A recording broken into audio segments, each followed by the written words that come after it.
हमेशा मुद्दों से भटकाने का काम करते हैं। संबित पात्रा की बात करें, वो गोबर आदमी है, उसे पता नहीं है क्या है हिंदू राष्ट्र नहीं भारत है। सुनो, ये एक ऐसा भारत है जहां पर सभी धर्मों की इज्जत की जाती है, मगर इन्होंने सब कुछ खत्म कर दिया, सब कुछ बेच दिया। बृजभूषण को पता है उसका बाल भी बाका नहीं हो सकता है, उसको पता है मेरा आका मुझे बचाने वाला। आका कौन? नरेंद्र मोदी जी बचाने वाले। मगर ये याद रखना, 140 करोड़ की जनता जिस दिन अगर अपनी पर आई, इस सरकार को क्या, इस पार्टी को भी खदेड़ के फेंकेगी। और उस संसद बना कैसे था पता है आप लोगों को? लाशों के ढेर पे बनाया वो संसद। वो लोग, वो जनता जो ऑक्सीजन से मरी थी।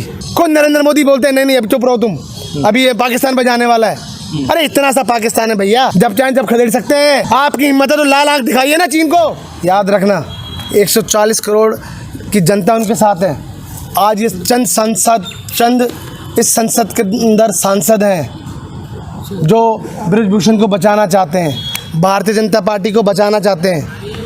मगर ये याद रखना 140 करोड़ की जनता जिस दिन अगर अपनी पर आई, तो इस पार्टी को क्या, मैं कहना चाहता हूँ इस सरकार को क्या, इस पार्टी को भी खदेड़ के फेंकेगी। सर प्रदर्शन के बाद और 28 तारीख याद रखिए। बिल्कुल वही हमारा सवाल है कि जब 28 तारीख को सावरकर, आई थिंक सावरकर का इन्होंने जयंती बनाई है, वो जयंती के रूप में इन्होंने संसद को बनाया है। और उस संसद बना कैसे था पता है आप लोगों को? लाशों के ढेर पे बनाया वो संसद।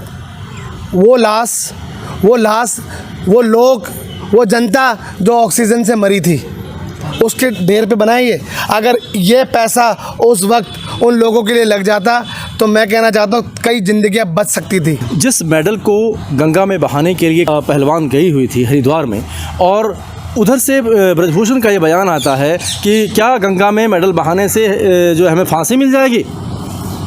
मैं कहना चाहता हूँ ना, बृजभूषण को पता है उसका बाल भी बाका नहीं हो सकता है, उसको पता है।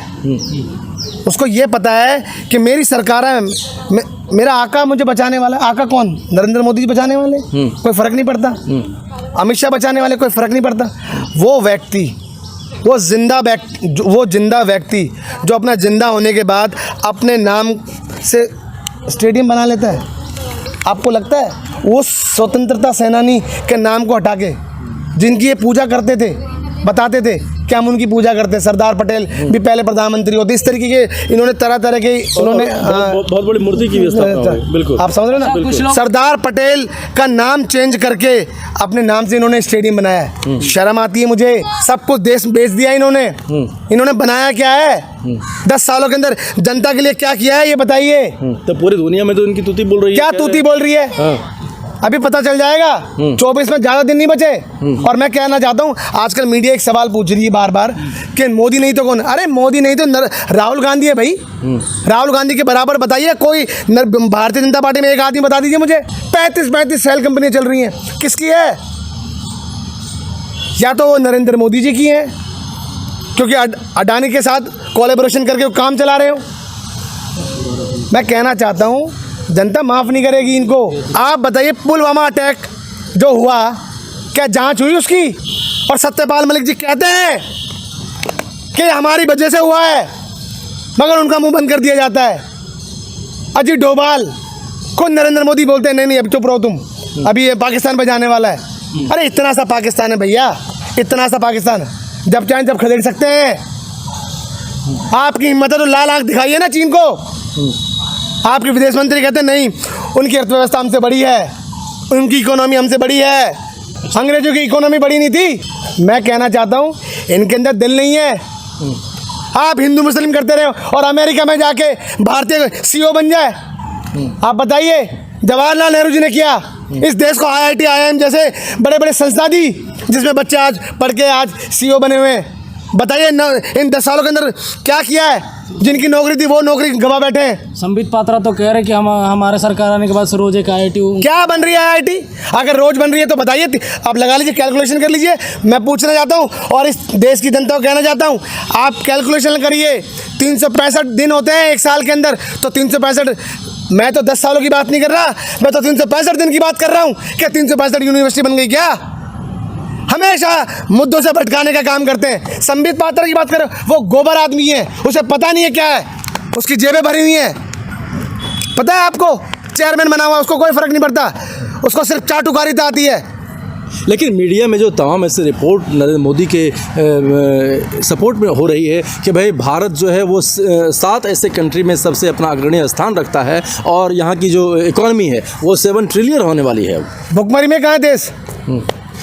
भुखमरी में कहाँ है? आप लगाइए ना जरा एक बार। भुखमरी में कहाँ है? युवाओं को रोजगार देने में कहाँ है? महंगाई में कहाँ है?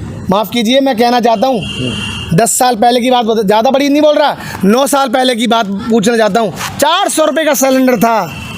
अरे अपनी सरकार में 200 रुपये कर देते, आपने 9 तो 11 कर दिया, उसको 1100 रुपये कर दिया। अब तो 1200 रुपये होने वाला है। 100 रुपये पर पेट्रोल है।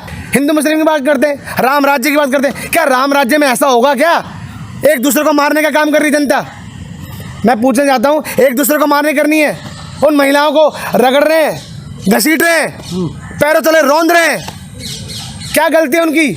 हक की लड़ाई तो लड़ रहे हैं वो। सोचिए, जब गोल्ड मेडलिस्ट सेफ नहीं है तो आम जनता कहाँ सेफ हो सकती है भाई? ओलंपिक के मेडल को 15 रुपये का रेट लगाया गया है। अब सोचिए, उस आदमी को फर्क नहीं पड़ता भाई। और नरेंद्र मोदी, भारतीय जनता पार्टी कुछ नहीं उसका बिगाड़ सकता। देखिए, मीडिया के सवालों से भागते हैं।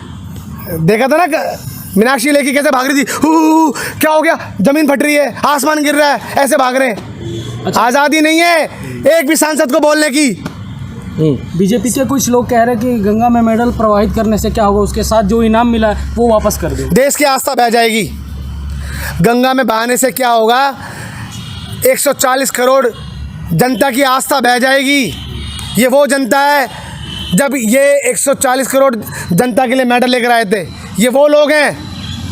कहीं ना कहीं दिल के तार जुड़े हुए हैं बस। वो भी किसी की बेटी बहन है, आप उनको पैरों तले रौंद रहे हो। आज़ाद भारत में कभी ऐसा देखने को मिला है? कभी ऐसा नहीं हुआ भाई।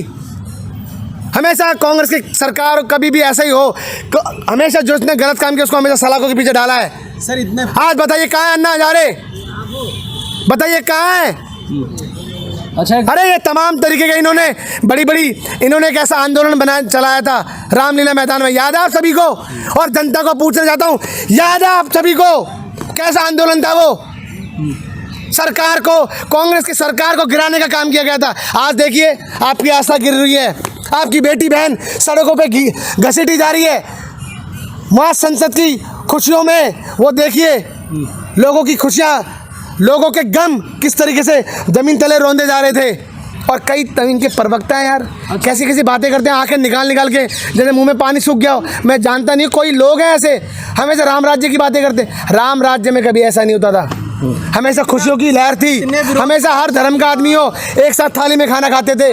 हिंदू मुस्लिम सब जात पात से परे था बॉस, सबसे ऐसा नहीं था, एक दूसरे की मदद करते थे। आज देखिए ये राम राज्य की बात करते हैं, तो हिंदू राष्ट्र की बात हिंदू राष्ट्र की बात करते हैं। हिंदू राष्ट्र से क्या दिक्कत है फिर? हैं? हिंदू राष्ट्र कौन कहता है हिंदू राष्ट्र? आपको पता है ये देश हिंदू राष्ट्र बन सकता है ऐसे? ये भारत है, भारत।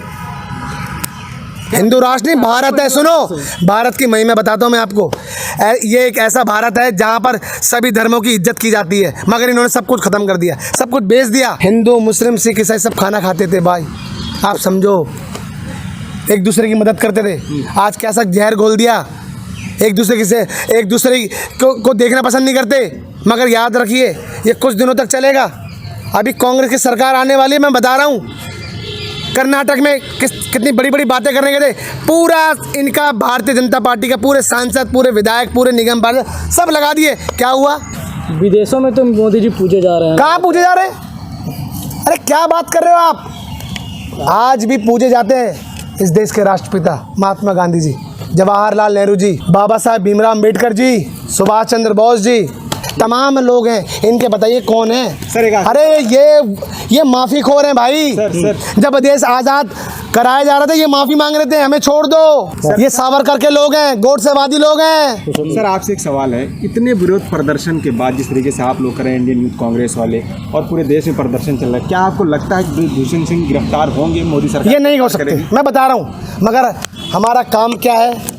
इस देश की जनता को बताना, और इनके खिलाफ हमेशा आंदोलन करेंगे, चाहे ये महंगाई को और आसमान पे चढ़ा दें, मगर हम आंदोलन करेंगे।